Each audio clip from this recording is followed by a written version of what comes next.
Welcome to On the Edge with April Mahoney Brains. Here, this is the spot where the conversation is pointed, the guests are sharp, and the responses are never dull. Welcome home, Brains. There's only one requirement to hang out on the edge, is that you open your big brain and close your small mind. Did you bring your thinking caps? It's time to put them on, because the conversation starts now.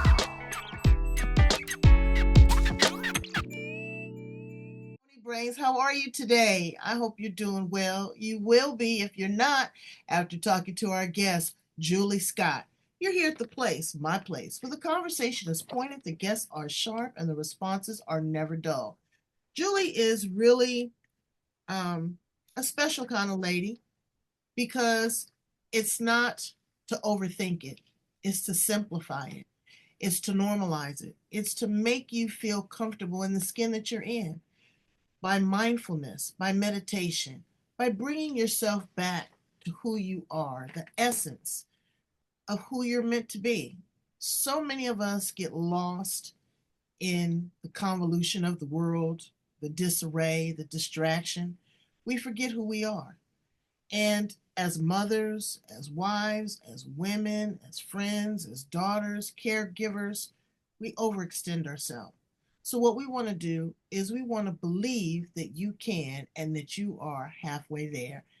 That sign right there on her desk. Okay, we have to live that motto. She's going to tell us how to do that in the most delightful way. Let's welcome her to the show. How are you, Julie Scott? I'm excellent, April Mahoney. Thank you so much for having me on your show. I appreciate it. Well, I'm so glad to have you. I've been looking, you have really been making the podcast circuit. You are out there spreading the word of wellness, mindfulness, and the peace and tranquility of meditation. Yep. Tell us a little bit about you and how you show up in the world. Well, I feel like I've been on my own personal journey of discovering who Julie really is for a good 15 plus years now. I've been spending a lot of time getting to know myself, getting to know what's important to me, what makes me tick, what lights me up, what makes me happy, what definitely doesn't make me happy, and going after those things. And that's the kind of things that I'm excited about sharing with other people because if I can do it, anyone can do it. I really feel that way. But they have to want to do it, 100%. and they have to show up and do the work. It's Well, not they have to reach that point where enough is enough. And right. I reached that point. And I think everyone does at one point reach that point where enough is enough. Maybe not, and not everyone does. I'll take that back. I think a lot of people reach that point, and that's the opportunity to either go up or go down, Right. right? That's the mindfulness. And when you become a woman of a particular age, that's like me. I say some things do I even care about? Some things do I want to pour any of that energy into? It's exhausting. Um, and it's how you respond. You can have the best day and something happen and it just takes you from a flicker to a flame. So true. Or so how do we pace ourselves? How do we find some sort of synchronicity to just try to stay at a level playing field?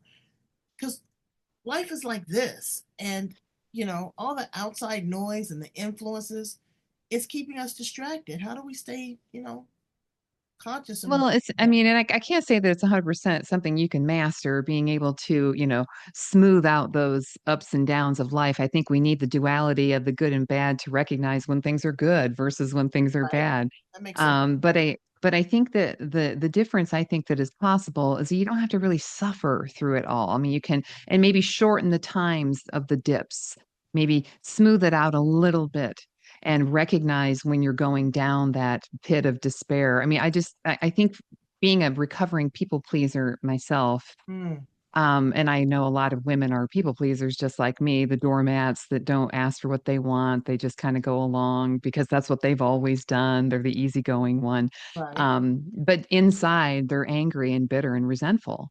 But when you start recognizing that you're doing that to yourself, and I think the key is to stop focusing out here and, slow down, calm yourself down, take some deep breaths, close your eyes, and ask yourself a couple questions. It's like, what is really going on for me? What do I really want? Who am I? Right. And these are all questions that it took me decades to come around to asking myself because I was so busy taking care of everyone else and doing what I thought I should be doing. So it's chronic amongst a lot of women of our age What to find themselves caught up in that. what was a pivotal point? I mean, did you have some sort of awakening, some Oh sort of yeah. crisis? What was your aha moment? Oh boy. Well, I threw a stick of dynamite into my marriage for one. I mean, it was just that I realized that I was just unhappy in my relationship where I lived and the job. I mean, everything. Once I looked around my life and I thought, is this all there is? I just knew I had to change everything. Not one thing was what I really wanted. And so that was the turning point was when I left my marriage and just started getting curious about why I was unhappy. Because from the outside, I looked really good. I mean, things looked good. I was good at making things look good, pretending I was happy and putting on a good show. But I knew how I felt deep down. I knew I was missing something. Uh, and that's when I went about finding it. And so that's been over 15 years now that I've So been on my own journey. you knew that you deserved more. Yeah, absolutely. Absolutely. I And didn't right out of the gate. I just knew I felt off. I felt restless. I felt like kind of like this underlying bitterness or anger. And I was like, what am I angry about? I don't even know what I'm angry about. What I mean? It was just, I was right. so blocked from what was really going on for me. And it shows up in, everything that you do. Your body, too. Yeah, exactly. It causes, that dis-ease causes Yeah. dis-ease. Yeah. And that's not what we want. So you turned to meditation. How did you find that as a solace? Uh, that came along when, and of course, I had heard about the benefits of meditation for years and years and years. And it was probably about 9 years ago that I started dabbling at it, trying to sit quietly for 30 seconds. And I was like most people who had never meditated before, I'm like looking at the timer about 10 or 15 seconds Right, in, right, saying, right, right, right, right. Okay, you has know, anything happened yet? right. But it was actually when I was writing my book back in 2019 that I ended up getting into meditation because I woke up one morning and my lower back was out and I had to put my elbows in the sink to wash my face or brush my teeth. And I never have anything physically wrong with me that doesn't go away relatively quickly. And so when that hung on for 6 months and went into sciatica and I couldn't even sit at my desk to finish the book I was writing, that's when I started getting curious about other modalities, other ways of healing. And so I picked up a book by Dr. Joe Dispenza called Becoming Supernatural. And after actually I was listening to that book and started doing his breath work and meditations, I healed my back in a couple of weeks.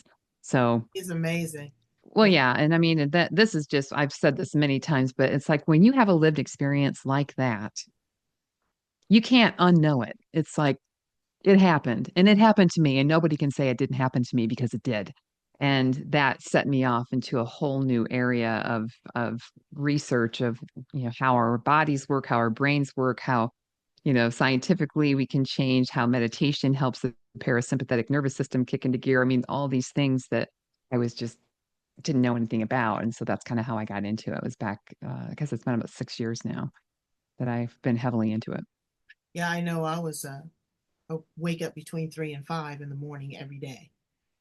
And I just happened to be looking at the YouTube and Joe Dispenza popped up. He says, are you one of those individuals that wake up between 3 and 5 every morning? And I'm like, he's talking to me. It was like something out of a movie.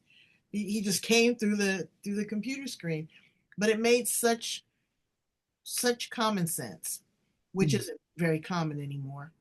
And it gave me a certain uh like you, there was a goal, there was an aspiration. Let me try this. Let me see if this really works. There were specific instructions as to what to do and not to do between that 3 and 5 a.m. And I have incorporated that, and it has made the world of difference. yeah. It's about showing up. encourage the person that is kind of on the fence, that's not consistent, the importance of really showing up and doing the work if they want to succeed.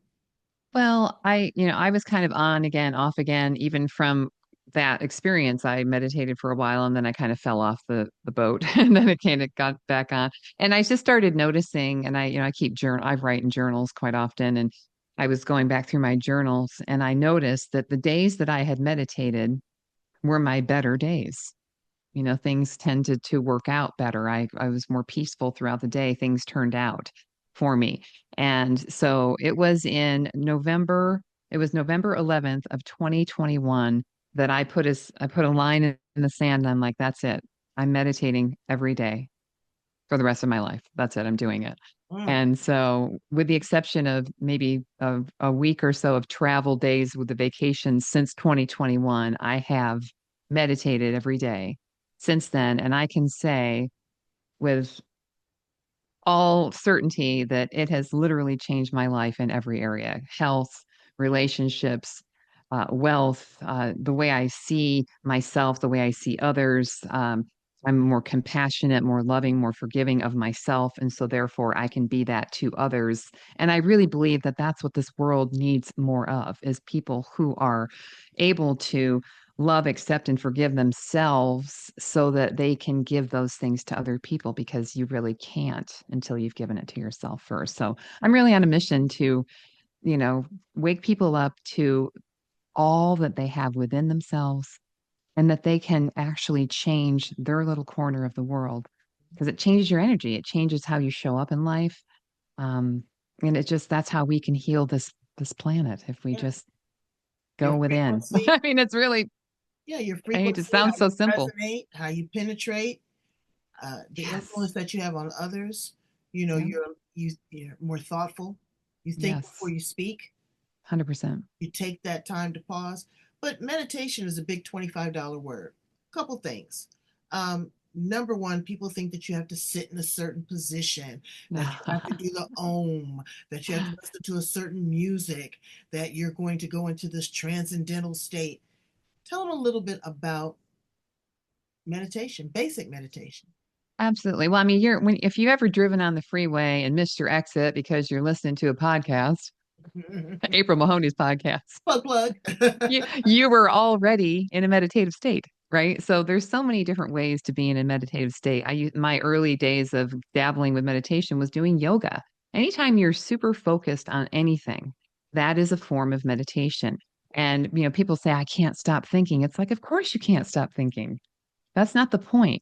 The point of meditation is not thinking, it's focused thinking. Right. Because here's what I know, April: every single one of us has everything we need inside of us, all the answers we need to figure out what we need, what's going on with us in our lives, all the answers, all the wisdom, all the strength, all the words of encouragement that we need to hear, that we long to hear from people outside of us. It's all within us. Mhm, If mhm, we just go and shut up and listen for a second, we'll start to hear our own inner voice. And it sounds, at least mine sounds just like my voice, but mhm, it always says the most caring, loving things to me that I wouldn't normally say to myself with my eyes open. mhm. And it can be as little as a couple of minutes and Right. as long as you want. I mean, I can sit and meditate for a long time because I've done it for a while, and it is a practice. You don't go to the gym once and know how to use all the equipment. Right. You don't go to the gym once and you're in shape, Right. right? It's Right. a practice. It's a something you incorporate into your life. And it's I just haven't found anyone who has actually incorporated it into their life say that they wish they didn't. No, me too. But there are different types of meditation. Yeah. There's a standing meditation. There's a uh, Walking. walking meditation, uh, a tree hugging meditation, Yeah. silent meditation. I know a friend of mine invited me to a silent retreat for meditation for three. I said, now you know what? I might be able to do it maybe 8 hours, 10 hours, but 3 days. But she said Yeah. that she was forever changed Yeah. because I've she heard was that too. able to quiet the monkey mind Yeah. and the downloads of what you will receive, the clarity, like you said, the prosperity, the balance. I mean, why do you think that brains? Why do you think that Buddhist monks meditate? Why do you think that they stay in silence? Why do they, they opt to do this? Because there is a larger volume of information that they receive in Mm. this time of silence. Yeah. But also, I'll bring this up too. Meditation can be a form of mind control. And I say this, this is an extreme circumstance, but I have a friend that has just um, been mentally released from a guru after 30 years. Mm. 30 years. She said that this particular guru would have her chant and meditate for 4 hours straight every day. Mm. That can also twist you up.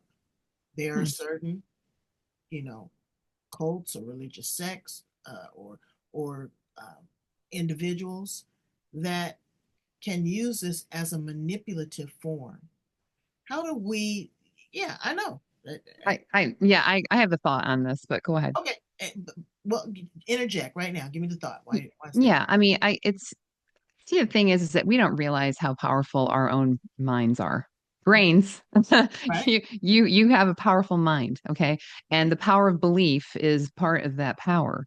And it's just like the how a placebo works. If you think you're getting a pill, you can heal your body thinking you're getting the medication that's supposed to heal whatever this right, pill is for. Belief is powerful. If you believe that you are under the control of somebody else, then it will be so. I also believe that when you go within and you listen to that inner voice, it will never, ever give you advice to do anything that would be hurtful to you or anyone else. mm-hmm, It is only about giving you the best. It has your best interests at heart, your highest good, and the highest good of all involved in mm-hmm, whatever situation you're trying to resolve. All of that. So, um, I mean, I know there's because what I do is immersive meditation. It's a blend of hypnotherapy mm-hmm. and meditation. There's a lot of people who are like, "Are you going to make me cluck like a chicken?" It's like Right, there's right, right, there's nothing that there's nothing that anyone can make you do that isn't already within you to do. right, So if there's something in you that you have a tendency for, it could be brought out in it, but it's always in your highest good and it's the highest good for all. It's not hurtful or harmful. So that's my belief and my experience of it. right. And I'm glad that you clarified that because it's different when I talk to her or I'll say something or she'll mention his name. It's like a switch Yeah. that turns on and she goes into this different mindset, this different belief, this submissive behavior. And so, Yeah. I was like, wow. Um, Yeah, somewhere along the line, she agreed to that. So there's a part of her in her subconscious that has agreed to that. And whether or not she's aware of that or not, because so much of what runs us, April, is in our subconscious, right? It runs 95% of our day. So Absolutely. And we people don't even don't even know. know. I tell people all the time, there's 4 or 5 people in the back of your head that you have never met. 1,000%. It's so true. It's so It is. true. So And it's fun too. It's yoga is preparation, preparing the body for meditation because you're opening up your breathing capacity and the breath work. Tell us a mhm. little bit about the breath work that you do in conjunction with your meditation. Well, I don't do specifically breath work. I mean, it's more of a focus on the breath. I mean, because the breath is because if you think about it, when the difference between fear and excitement is the breath. Right, When you're fearful, you're holding your breath. When you're excited, you're breathing very fully. right. Right. So when you were talking about relaxing the physiology, it's often very helpful to focus on the breath because if you think about it, when you take in a slow, deep breath and you hold it at the top, and then you imagine you're blowing out through a straw to, slow the breath down. I mean, that immediately shifts the body's nervous system into the parasympathetic from the sympathetic, Mm, right? And it just relaxes the body and it allows the body to just rest so that you can access. So if once you take care of the physiology, then you can access the psychology. And mm. once you do that, the emotions and the feelings, then over time, you're going to affect your overall philosophy of life. Wow.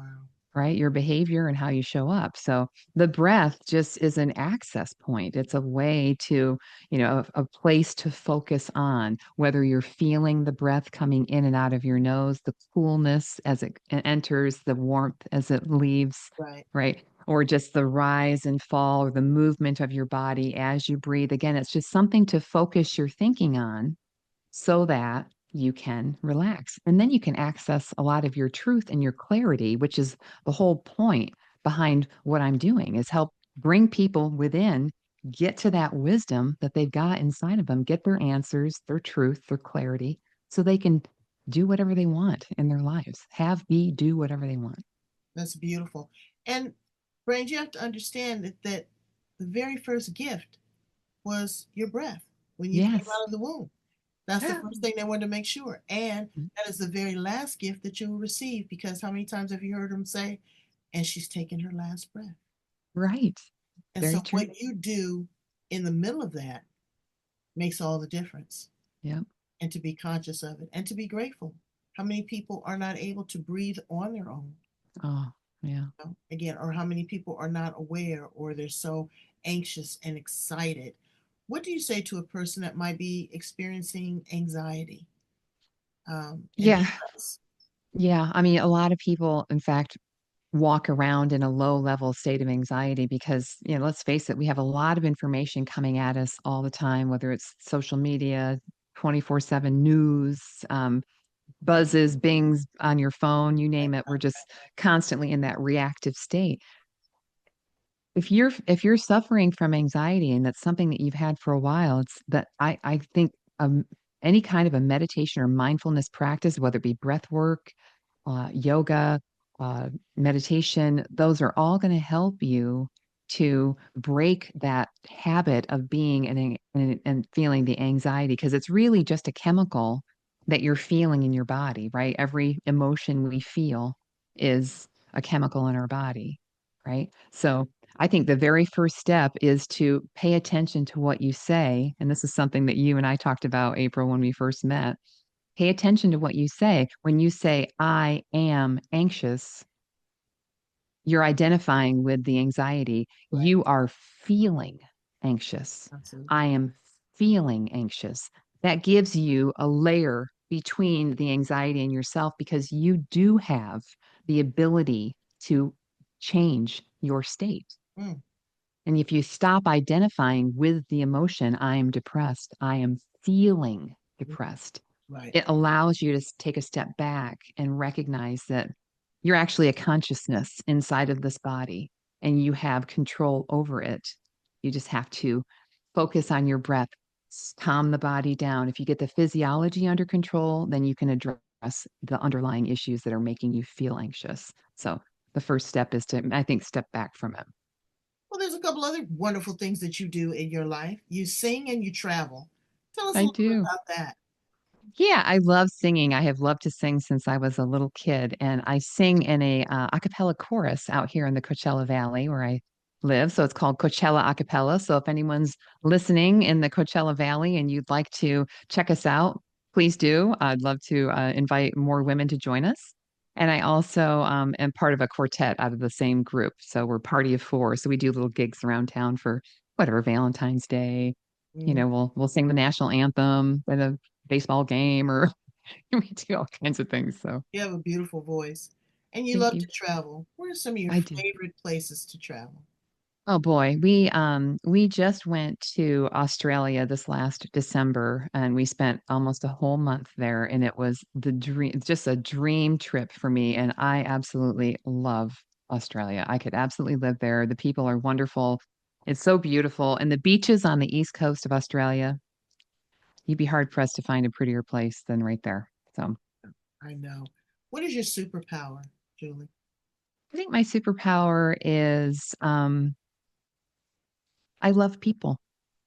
Mm, I think that I just have such a great love for people. And I can see the good in everyone, even the worst people. I can see some good in them. And I can see that they were once innocent babies and they've just made some wrong choices in their life that have brought them to where they are. So I think my love for people is a superpower. if you could time travel, Go back to the past. Stay here in the present. Regress to the future. Where would you land? Honestly, I would stay right here because I recognize the power of being present. Mhm. There's no place I'd rather be than right here, right now, talking to you, actually. I love talking to people. I love using my voice. So yeah, I'm happy staying right here in the present. So you're better than me because I want to go to the future, honey. I'm ready. I just saw a flying car today. I saw online there's a flying Oh car yeah, now. I know.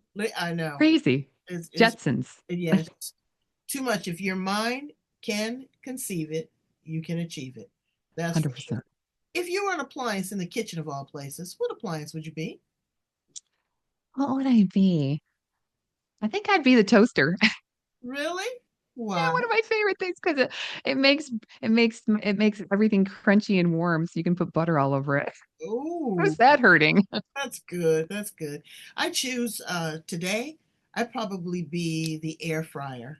Oh, I used mine last night. Yeah, because it's, juicy and crispy. It's easy to clean, Yep. low in calories, Yeah, trendy. I just did a chicken in it last night and it was wonderful. I Absolutely love wonderful. that. I love that.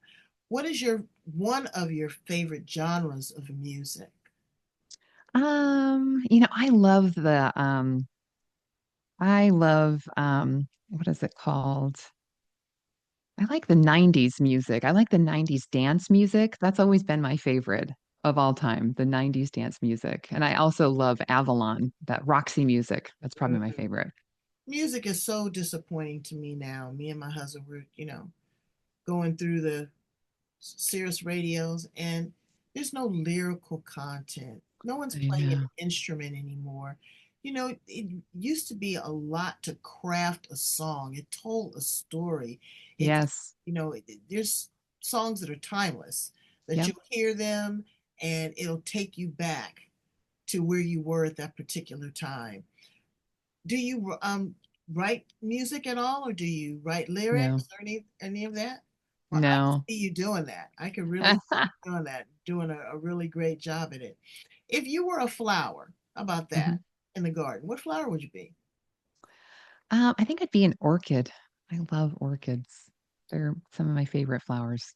They're just so unique and different. And they're There's hard to grow. I've tried. I disagree. I have a window Really? in my kitchen and I have had some orchids for upwards of 10 years and they bloom every year. Well, give me an idea. What am I doing wrong? Someone told me all you have to do is kind of put little fertilizer, let it go dormant, put an ice cube, and it'll just do its own thing.